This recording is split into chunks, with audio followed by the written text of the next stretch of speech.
What, exactly, should we make of the Los Angeles Lakers? LeBron James is already hurt, out for at least a week with an abdominal strain. Their defense is a shambles. Carmelo Anthony has looked sharp, and reinforcements will arrive as other Lakers recover from various injuries.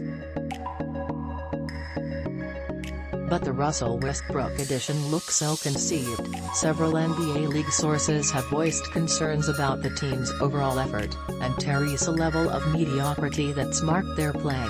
After blowing a 19-point lead and losing to the Oklahoma City Thunder for a second time, Los Angeles sits at a pedestrian 5-4. Around the NBA, opinions from executives, scouts, former players and those who have worked and moved in LeBron's orbit vary.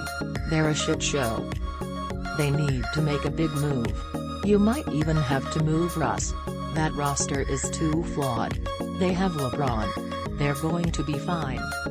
It's worth remembering how often it has seemed the sky was falling on a LeBron James team. In 2010, his first season in Miami, the much-hyped Heat started 9-8, and many NBA writers at the time, this one included, thought things were dire. That team went on to play in the NBA Finals. In 2014, LeBron's first year back in Cleveland, the Cavs started 6-7, and were a sub-500 team in mid-January.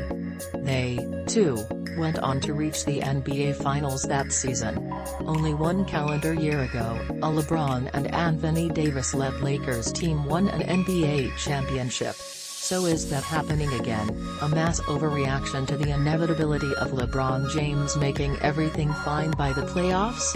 Or has he, and the Lakers, hit an inflection point signaling the end of the Kings' time atop the NBA's pecking order? To get a sense of what the larger NBA community thinks, CBS Sports talked to more than a dozen executives, scouts, former players and those who have worked with LeBron. LeBron, as he always did, brought in a bunch of guys he wanted to play with instead of who he should play with. It's the same story.